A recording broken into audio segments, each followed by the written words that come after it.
The morning sky over Indonesia feels calm as your plane climbs higher. Everything seems routine, but within the hour this flight will be remembered for all the wrong reasons. It is October 29, 2018. Lion Air Flight 610, a Boeing 737 MAX 8 just months old, taxis out of Soekarno-Hatta International Airport in Jakarta. At the controls are Captain Bhavya Suneja, a 31-year-old Indian pilot with thousands of hours of experience, and his co-pilot Harvino, a 31-year-old Indonesian first officer. Together, they will attempt a short domestic hop across the Java Sea to Pangkal Pinang, a flight scheduled to last less than an hour. On board are 181 passengers and 8 crew members.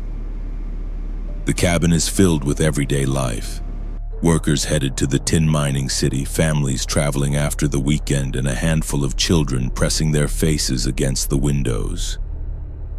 No one anticipates the storm of engineering flaws, overlooked warnings, and corporate secrecy that lurks within this aircraft. The 737 MAX was Boeing's pride. Marketed as fuel-efficient and modern, it carried hidden changes.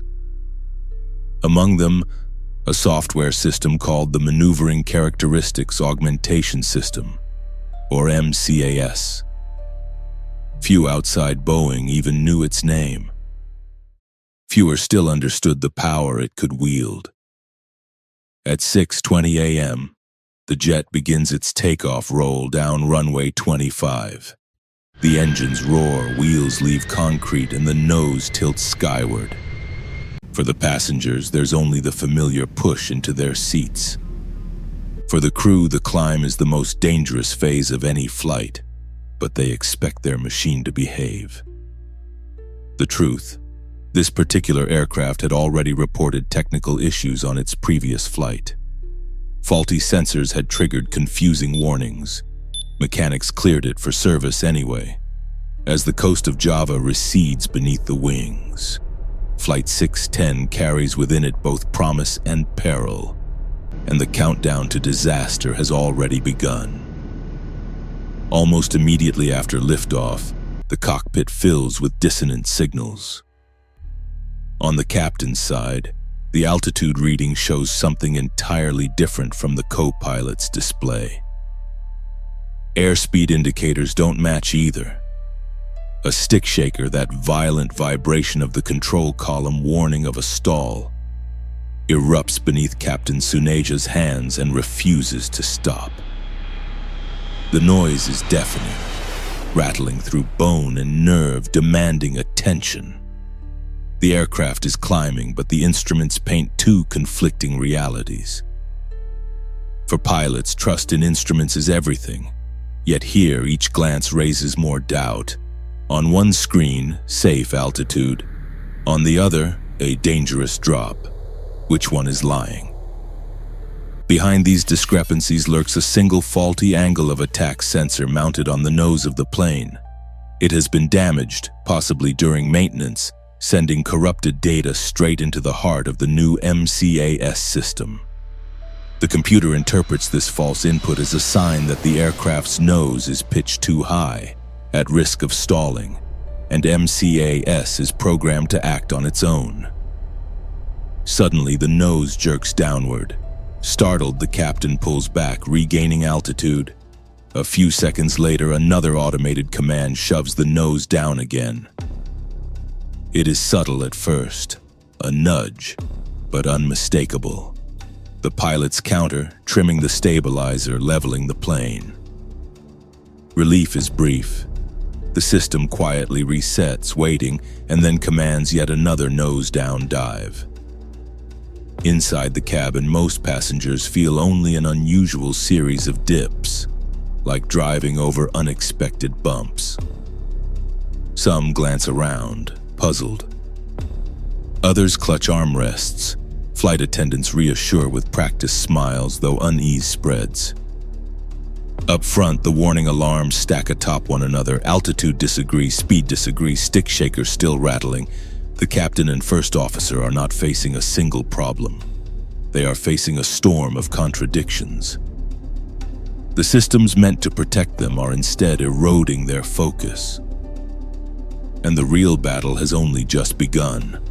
The cockpit is alive with noise, horns blaring, stick shaker grinding, warning lights flashing like a storm at sea. Captain Tsuneja grips the controls, voice calm but clipped. Altitude disagree, he mutters, scanning instruments that refuse to agree. His first officer, Harvino, leans closer, eyes darting between screens. Speed disagree. Captain, the plane is pushing down. Each time they trim the nose upward, the unseen mcAS quietly resets and forces it back down. Again and again, the cycle repeats. The pilots fight the aircraft as if it has a will of its own.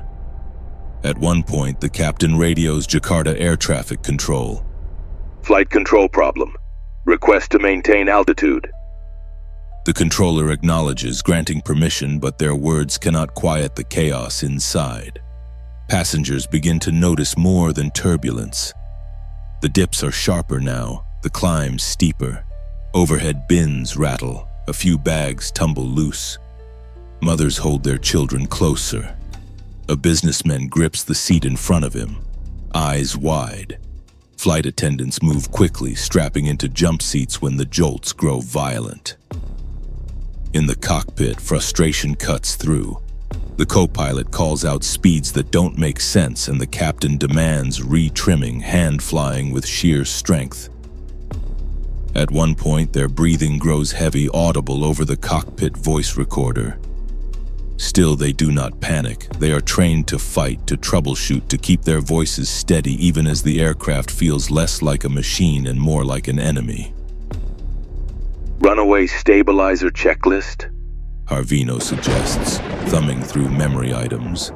They had rehearsed these drills in simulators, but this version of Boeing's newest jet had introduced a system they were never fully warned about. Critical training materials had downplayed mcAS, leaving crews unaware of its true authority. Every attempt to tame the jet is met with resistance. Seconds tick away. The men at the controls know their passengers trust them completely, but deep down unease is settling in. The airplane should be helping them. Instead, it seems intent on dragging them down. The struggle reaches its peak just minutes into the flight. The Boeing surges forward at over 300 knots, its engines roaring, but the nose keeps pitching down with brutal insistence. Each correction demands more force from the pilot's arms, the yoke trembling under pressure. Sweat gathers on foreheads, breaths grow louder, yet they keep fighting. A sudden nose-down command throws the jet toward the sea. The horizon outside tilts violently. Passengers gasp, some scream as drinks spill and bodies lurch against seatbelts. In the back, a child cries, drowned out by the engine's thunder. Trim up! Trim up! The captain barks. Harvino responds, fingers jabbing the switches. For a moment, the nose rises, hope flaring. But mcAS, relentless, resets again, driving the plane into another dive. The captain radios ATC. Flight 610, altitude 5,000, having flight control problems. His voice, though steady, carries a strain no one can mistake. Alarms cascade, overspeed warnings now blare alongside the constant stick shaker. The cockpit is chaos incarnate. Flashing lights, warning tones, angry vibrations. The two men are trapped in a maze of electronic shouts, with no clear path to escape. Then in the final minute, the system pushes the nose harder than ever. The control column resists their desperate pull, heavy as stone. The ocean, once a distant shimmer, now fills the windscreen, rising fast. In the cabin, silence falls for a heartbeat before raw terror erupts. Hands clutching, prayers whispered, bodies bracing. At 6:32 a.m., Lion Air Flight 610 slams into the Java Sea at nearly 450 miles per hour. The impact tears the aircraft apart in an instant. A towering spray of seawater marks the spot before collapsing back into the waves. No one aboard survives. In the hours after the crash, fishing boats converge on a patch of floating debris. Life jackets, shattered seats, and fragments of fuselage drift across the Java Sea. Families wait on shore for news that never brings comfort. All 189 souls are gone. Rescue divers search for days, retrieving flight recorders from the muddy seabed. The black boxes tell a story of struggle. 13 minutes of relentless warnings, human effort against machine logic, and a system that never should have had the power it wielded. Investigators soon uncover the culprit, mcAS, a software band-aid designed to make the 737 MAX handle like older models. Boeing had created it so airlines wouldn't need costly pilot retraining. Yet they never fully disclosed the system's existence in pilot manuals. Crews worldwide were flying an airplane that could secretly override their commands. As news spreads, questions turn into outrage. Why was a brand new jet allowed to fly with such a flaw? Why were pilots kept in the dark? Regulators defend their approvals, but documents reveal how certification was rushed, safety concerns minimized, and profits prioritized. Less than 5 months later, another 737 MAX crashes in Ethiopia under nearly identical circumstances, sealing the fleet's fate. Groundings stretch across the globe. Airlines cancel flights, passengers refuse to board, and Boeing's reputation collapses into scandal. The company faces congressional hearings, billion-dollar losses, and criminal investigations. Families of victims demand accountability, their grief sharpened by revelations that the tragedy was preventable. Yet within the wreckage lies a painful lesson. Technology without transparency can betray trust. Every switch, every line of code must serve those who entrust their lives to the machine. The memory of Flight 610 is not only of loss, but also of the cost of silence and shortcuts. The Java Sea keeps its secrets, but the voices of those 189 still echo in every safety check, every reform, and every future flight. If you thought the Lion Air flight was shocking, wait until you hear what happened in 2000 with Air France Flight 4590. Watch it here now. See you there.